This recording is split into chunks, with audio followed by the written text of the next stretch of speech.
누가복음은 우리에게 예수님에 대한 이야기를 더 확실하게 알려주고 싶어 해요. 누가는 차례대로 이야기를 하겠다고 말하면서 예수님 이야기의 첫 순서로 세례 요한을 지목하죠. 이 사람을 아는 것이 예수님 이야기를 이해하는데 시작이라는 뜻일 거예요. 그리고 사가랴라는 제사장과 그의 아내 엘리사벳이라는 사람을 소개하는데요. 사가랴 부부는 하나님 앞에서 의롭게 살던 사람들이었지만 안타깝게도 자녀가 없었다고 해요. 게다가 아이를 가지기엔 나이가 너무 많이 들어버렸죠. 성경에서 이런 단절의 이야기가 나오면 기대하는 마음도 들게 하는데요. 어떤 일이 있었을까요? 사가랴가 자신의 순서에 따라 성전에 들어가서 하나님께 제사를 드렸던 어느 날이었어요. 사가랴는 깜짝 놀랐어요. 사가랴가 하나님께 분향하는 일을 하고 있었는데 하나님께서 보내신 천사가 분향 제단의 오른쪽에 서 있는 게 아니겠어요? 천사는 사가랴에게 이야기하죠. 두려워 마세요. 하나님께서 당신의 소원을 들어주셨습니다. 당신의 아내 엘리사벳이 아들을 낳을 텐데 그 이름을 요한이라고 하세요. 그 아이는 커서 큰 인물이 될 거예요.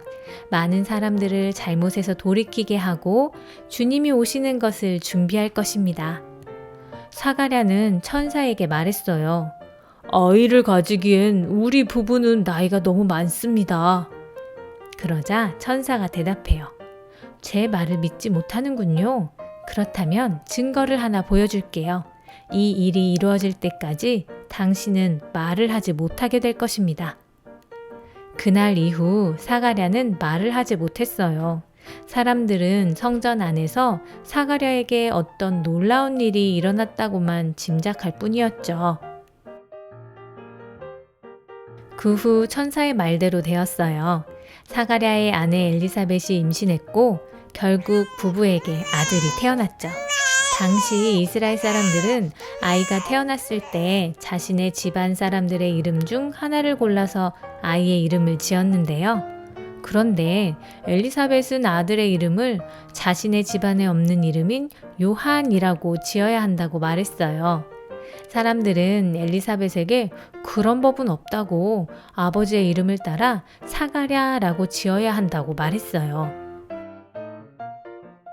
그래서 말을 못하는 사가랴에게 물어보았어요. 사가랴는 칠판 같은 것을 달라고 해서 아이의 이름을 적었어요. 요한이라고 말이에요. 그리고 너무나 놀랍게도 그때서야 사가랴의 입이 열리고 사가랴는 말을 할 수 있게 되었어요. 그 후 사가랴 부부와 요한은 이스라엘 사람들의 기대를 한 몸에 받는 가정이 되었지요.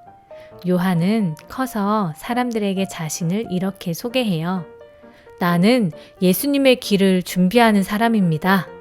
라고 말이에요. 여러분, 성탄절을 기다리는 날들이 시작되었어요.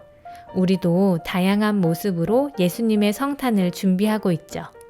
세례 요한이 예수님의 길을 준비했듯이 우리가 몸과 마음을 모아서 기다리는 준비들 하나하나가 모아져 아기 예수님께서 우리에게 오시는 날이 우리와 세상 모든 사람들에게 더욱 의미 있고 기쁜 날이 되면 좋겠네요.